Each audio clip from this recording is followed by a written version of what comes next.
수급과 탑픽 시간입니다. SK증권 영업부의 김우식 차장입니다. 안녕하세요. 네, 안녕하십니까. 네, 오늘의 수급 포인트는 어떤 게 되겠습니까? 예, 오늘 지수 많이 밀리고 있는데요. 지수 빠질 때 항상 고민되는 것, 그걸 수급 포인트로 삼았는데, 공매도로 오늘 수급 포인트를 잡아보겠습니다. 공매도에 대해서 자세히 좀 말씀을 좀 드리겠는데요. 오늘 수급 분위기는 그런 것 같습니다. 만기를 하루 앞두고 있는 상황이 고스란히 나타나고 있는데, 뭐 글로벌 증시의 영향도 좀 받았었고요. 만기일 영향 같은 경우 매도 우위 쪽으로 좀 보고 있는데, 환매로 인한 투신 매도도 나오고, 거기다 또 프로그램 매도까지 합치면서 또 외국인은 관망이죠, 여전히. 지수가 지금 밀리고 있는데, 지난번에 캡 상승했던 그 캡을 메우고 있는 과정에서 캡 상단에 있는 1955포인트 정도는 종가상으로 되도록이면 안 깨고 가는 게 앞으로 좀 순조롭게 가는 상승 추세가 살아있는 길이 아닌가, 그렇게 좀 말씀을 좀 드리겠고요. 자, 공매도 관련해 가지고 얼마 전에 이제 그 제도를 좀 손을 좀 봤습니다만은 아직은 그 실효성은 안 나오고 있죠. 이번 국감에서도 뭐 그런 얘기 있는 것 같습니다. 단순한 공매도 보고제도 가지고 되겠는가, 최소한 공시제도까지는 가야 되겠다는 얘기도 있었는데, 그만큼 공매도는 시세에 미치는 영향이 큰 겁니다. 변동성이 상당히 커지고 있는데요. 종목의 변동성 상당히 많이 키우는 게 이게 공매도 같은 경우도 사실은 그 공매도를 하는 그 세력들에 있어서 상당히 위험한 매매 기법입니다. 사실은. 왜냐하면 우리가 이론적으로 볼 때 주식 투자라는 것은 손실은 한정돼 있죠, 사실. 왜냐하면 뭐 예를 들어서 막말로 뭐 깡통이라 그래도 그게 끝이지 않습니까? 하지만 수익은 뭐 안 되죠. 주가가 계속 오른다 그러면은 뭐 안 됩니다. 이론적으로 볼 때는. 반면에 공매도 같은 경우는 그 반대죠. 수익은 한정이 돼 있는데 손실은 또 뭐 안 됩니다. 즉 그런 위험함에도 불구하고 왜 공매도를 세력들이 그렇게 많은가? 그것은 공포를 이용해서 레버리지를 걸어가지고 단기간에 많은 수익을 누릴 수 있기 때문입니다. 반대로 잡으면은 뭐 펀드 매니저도 박살납니다. 그 공매도 세력 같은 경우도. 하지만 그런 특징이 있기 때문에 공매도를 많이 하죠.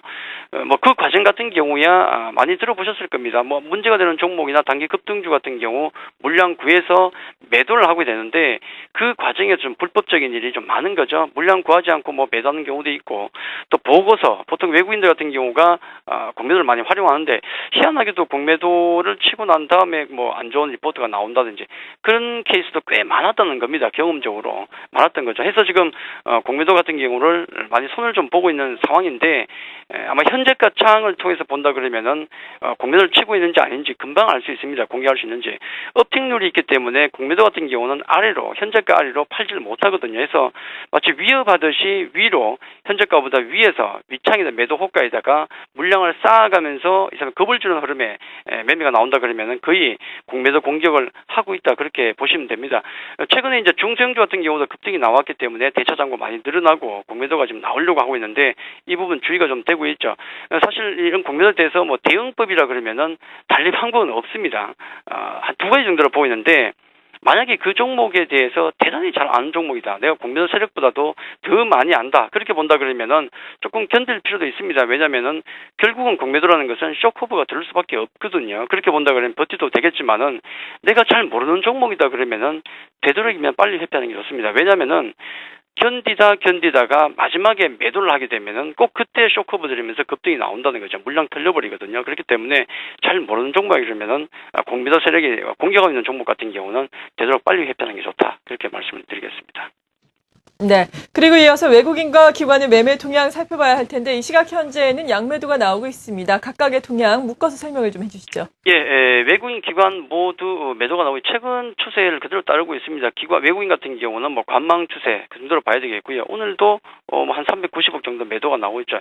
좀 힘이 없는 편이고, 업종으로 보더라도 지금 뭐 전기가스, 금융, 서비스 정도 매도고요. 뭐 운수, 장비, 전기전자 매수가 들어오긴 하지만은 계속 말씀드렸지만 큰 의미는 없는 것 같다는 말씀 좀 드리겠고, 매수 종목 상위 종목을 보니까 외국인들 뭐 현대차, 뭐 SK 하이닉스, SK 이노베이션, 현대모비스, 대우 인터내셔널 등등이 있지만은 이 기관 매도 때문에 역시 외국인 매수가 들어와도 그 힘을 못 쓰는 상황에 보이고 있고요.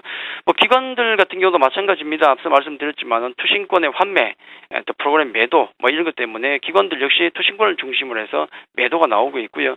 전기전자, 뭐 운수, 장비, 금융 등등에서 대부분 매도가 나오는데, 그 와중에 매수하는 종목을 보니까 거의 뭐 좀 많지 않은데요. 뭐 KT라든지 뭐 LG U 플러스, 통신주가 또 보이고 있다는 것 자체는 좀 방어 종목이기 때문에 좀 찜찜하죠. 또 LG 디스플레이, 현대 백화점 등등이 있지만은 거의 매도 쪽에 치중할 수밖에 없는 모습을 오늘은 좀 보여주고 있다. 굉장히 약한 수급을 보여주고 있다, 그렇게 말씀을 드리겠습니다. 네. 그리고 전반적인 투자 전략에는 어제와 좀 다름이 없는지 궁금하고요.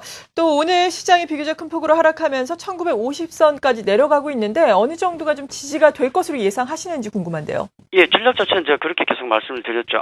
아직까지는 변동을 안 주겠습니다. 뭐 실적 우량주, 뭐 순환매 장세, 순환매 가능하고 충분히 가능하다는 말씀드렸고, 또 대형주 같은 경우는 되도록이면 급락시, 조정시만 관심을 가지자고 계속 말씀드렸는데 그 조정이 일단은 나왔습니다. 지금 뭐 안타깝게도 그냥 갔으면 좋겠지만 나왔는데, 제가 이제 말씀드리고 싶은 것은 우리가 쉽게 장이 가기 위해서는 상승 추세 같은 경우가 흐트러지면은 좀 어렵게 가겠죠.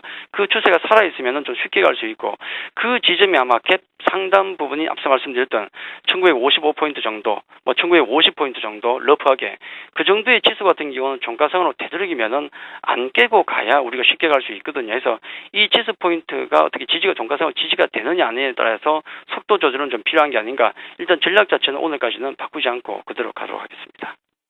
네. SK증권 영업부의 김우식 차장이었습니다. 고맙습니다. 감사합니다.